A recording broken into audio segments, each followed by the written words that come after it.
Hello everyone, good morning. मैं Pravesh Sharma, welcome back to my channel. आज का हमारा टॉपिक है मूल्यांकन के प्रकार। तो सबसे पहले हम ये देखते हैं कि मूल्यांकन के प्रकार के विषय में जाने।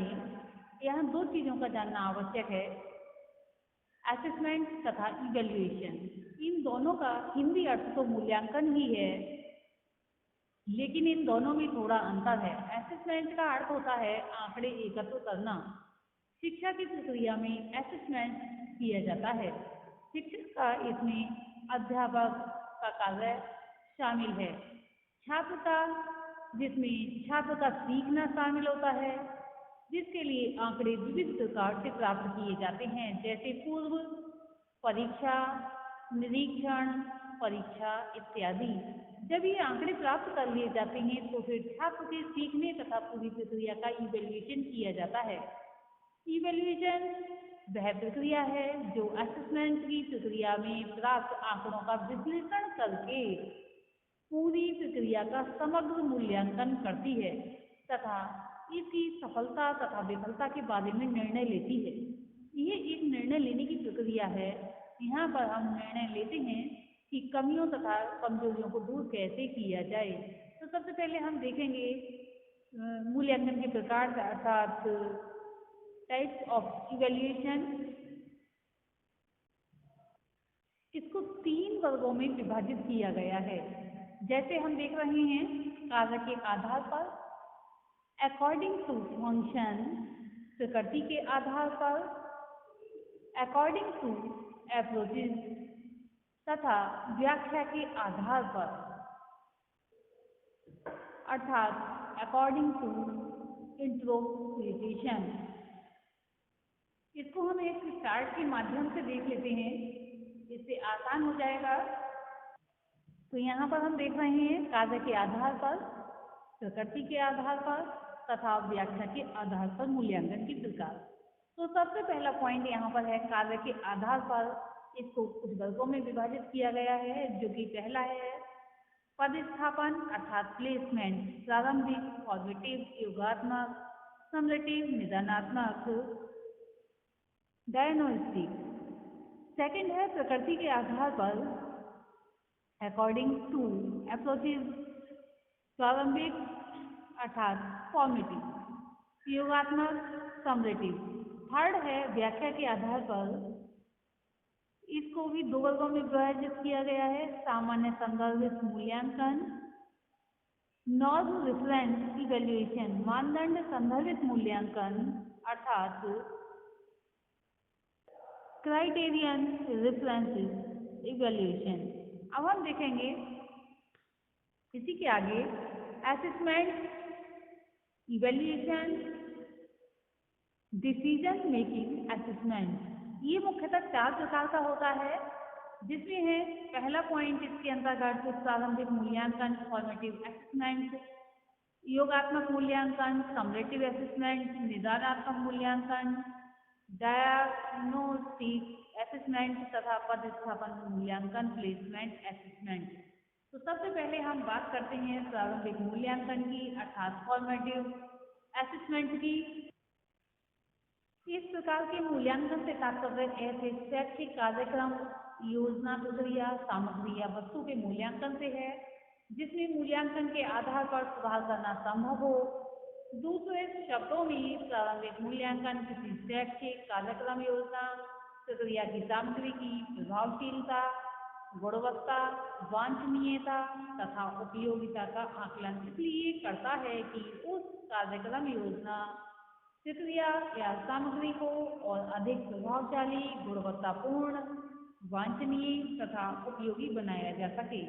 स्पष्ट है कि प्रारंभिक मूल्यांकन में किसी निर्माणाधीन कार्यक्रम, योजना, प्रक्रिया या सामग्री को अंतिम रूप देने से पहले उसके प्रारंभिक प्रारूप का मूल्यांकन किया जाता है, अर्थात अंतिम रूप देने से पहले जो है उसका मूल्यांकन कर लिया जाता है, जिससे उसकी संरचनागत कमियों को दूर किया जा सके।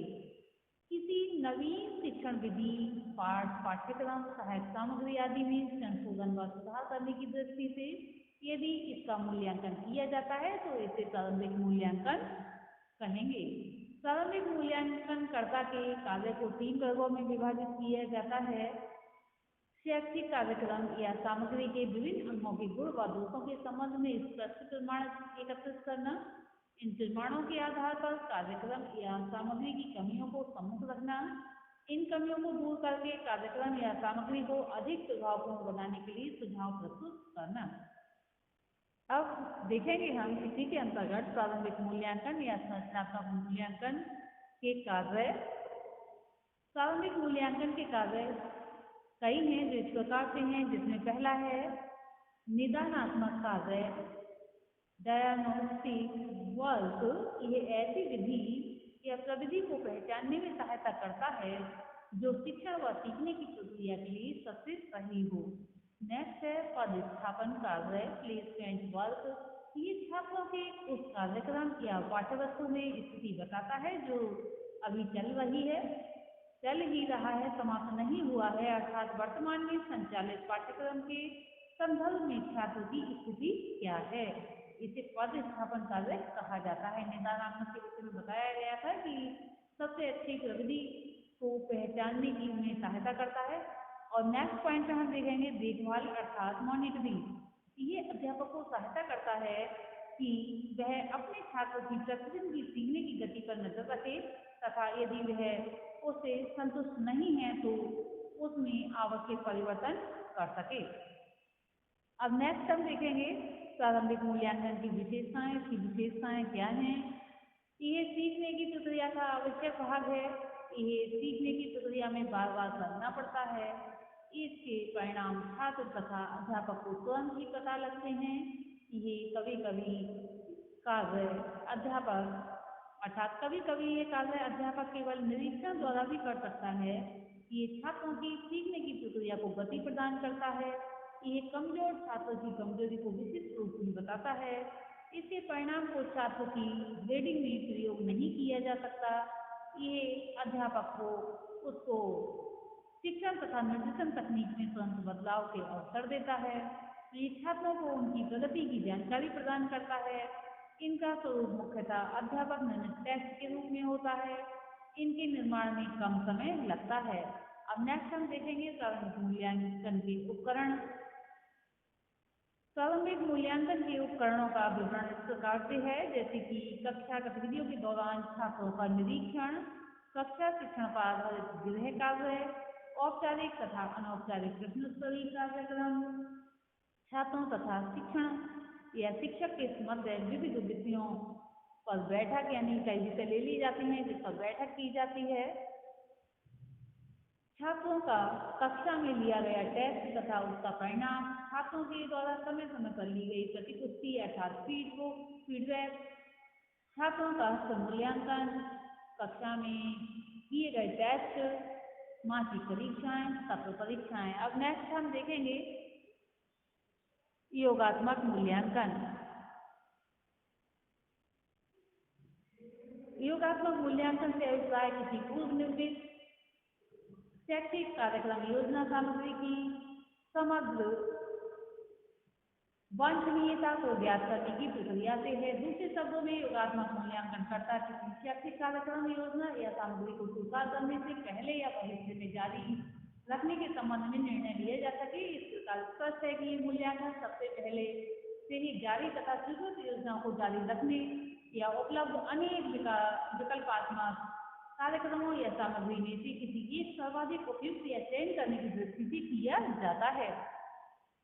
योगात्मक मूल्यांकन प्रक्रिया की शुरुआत में न होकर प्रक्रिया समाप्ति के बाद ही होता है। योगात्मक मूल्यांकन उत्पाद उन्मुख मूल्यांकन है। योगात्मक मूल्यांकन के लिए अनेक बार रूब्रिक का भी प्रयोग किया जाता है, जिसका प्रयोग करके सफल योगात्मक मूल्यांकन किया जाता है। योगात्मक मूल्यांकन के लिए परीक्षाओं का आयोजन सत्र की समाप्ति पर किया जाता है। योगात्मक मूल्यांकन के कार्य जैसे कि श्रेय देना, क्रेडिटिंग, ये सीखने वाले को इस बात का श्रेय देने का कार्य करता है कि उसने अपने शैक्षिक उद्देश्यों को प्राप्त कर लिया है। दूसरा है प्रमाण पत्र देना, सर्टिफाइंग, ये छात्रों को इस बात के लिए प्रमाणित करता है कि छात्र अपने प्राप्त किए गए लक्ष्यों के बाद कोई कार्य कर सकता है। प्रोन्नति प्रोमोटिंग, ये छात्रों को अगली कक्षा में प्रोन्नति दिए जाने के लिए अवसर प्रदान करता है। चुनाव अर्थात सिलेक्शन, इसके आधार पर छात्रों का अगले कोर्स या कक्षा के लिए चुनाव किया जाता है। अब हम देखेंगे योगात्मक मूल्यांकन की विशेषताएं। ये किसी कोर्स या कक्षा के अंत में किया जाता है। इसकी प्रवृत्ति निर्णयात्मक होती है क्योंकि ये छात्रों के निष्पत्ति अर्थात अचीवमेंट के बारे में निर्णय लेता है। ये मूल्यांकन को एक प्रक्रिया के रूप में देखकर उत्पाद के रूप में देखता है क्योंकि इसका मुख्य उद्देश्य ये बताना है कि प्राप्ति क्या हुई है। ये केवल शिक्षक निरीक्षण पर आधारित नहीं हो सकता। ये छात्रों की सीखने की प्रक्रिया के दौरान होने वाली कठिनाइयों के बारे में नहीं बताता।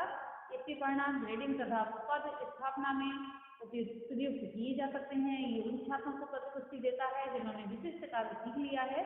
ये सीखने वाले को अविचलित कर सकता है और नहीं भी। कभी कभी इसके परिणाम नकारात्मक भी हो सकते हैं।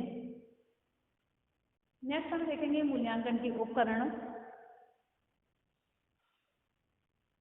योगात्मक मूल्यांकन के उपकरण इस प्रकार के हैं जैसे मुख्य परीक्षाएं, वार्षिक परीक्षाएं, प्रोजेक्ट कार्य, पूर्ण कार्यक्रम से संबंधित पोर्टफोलियो, निष्पादन परीक्षाएं, छात्रों का मूल्यांकन, शिक्षण की प्रभावशीलता के संदर्भ में, अध्यापक का स्वमूल्यांकन, मानक परीक्षाएं, रेटिंग स्केल, प्रयोगात्मक परीक्षाएं इत्यादि। अब नेक्स्ट जो हमारा प्रकार यानी कि जो असेसमेंट का प्रकार बचा है अर्थात निदानात्मक मूल्यांकन, नेक्स्ट वीडियो में देखेंगे। आज के लिए इतना ही, धन्यवाद।